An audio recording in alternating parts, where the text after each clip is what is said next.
Here's a common problem you might run into when doing a minor lift or even a wheel and tire upgrade. On the rear, the increased length of that sway bar link and a lot of wheel back spacing can cause a very unhappy situation. So if a new set of wheels aren't in the plan or in your budget, maybe just a wheel adapter or a spacer would do the trick.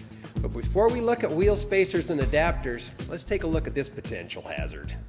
This insignificant and often overlooked retainer clip that is used for assembly line safety will have the opposite effect for us in the event of a wheel or adapter upgrade. The factory wheel is recessed to accommodate the retainer, but most aftermarket wheels have a smooth wheel mount surface. Case in point, the wheel we will be using, as well as our adapter. By not having a flush mounting surface, it's impossible to torque your lug nuts correctly, and the loss of a wheel and tire could become a painful reality. Now, a wheel adapter is actually legal in most areas. In fact, I don't really know any place that they aren't legal, but check your local listings. But wheel spacers and adapters can get kind of confusing. I see adapters listed as spacers in a lot of catalogs. The confusion seems to be that an adapter can be called a spacer if there's no bolt pattern change. With an adapter, it's possible to change from one bolt pattern to another. Whatever this spacer or adapter is called, to be legal and safe, it needs to have a means for it to be bolted to the axle flange and provide an additional set of wheel studs for the wheel to mount to. Now, a wheel spacer is just that. It's a spacer that's used to just space out the wheel and tire for whatever reasons. But wheel spacers are technically not legal in most areas, and for good reason. The first is the wheel mount surface. It's been compromised by throwing a spacer into the mix. The second is the wheel studs. Spacing the wheel studs out, in effect, shortens them.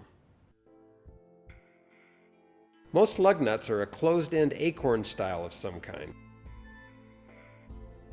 We're going to throw on a standard lug nut just so that we can see the thread engagement or lack thereof.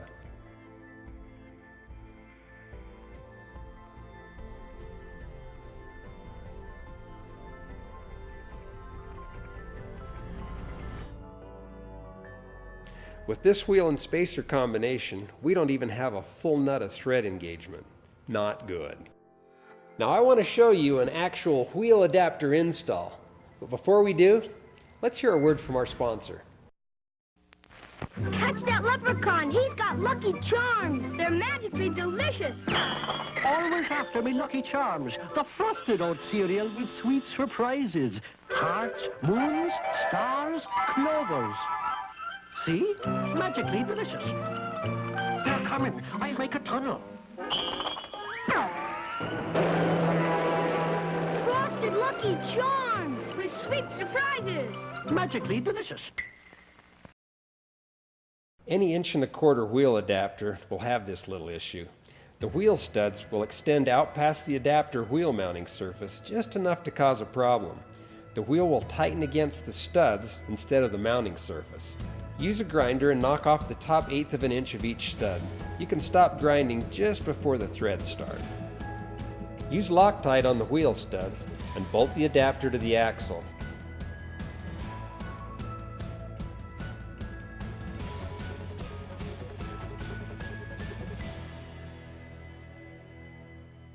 Torque it to about 85 to 95 foot-pounds.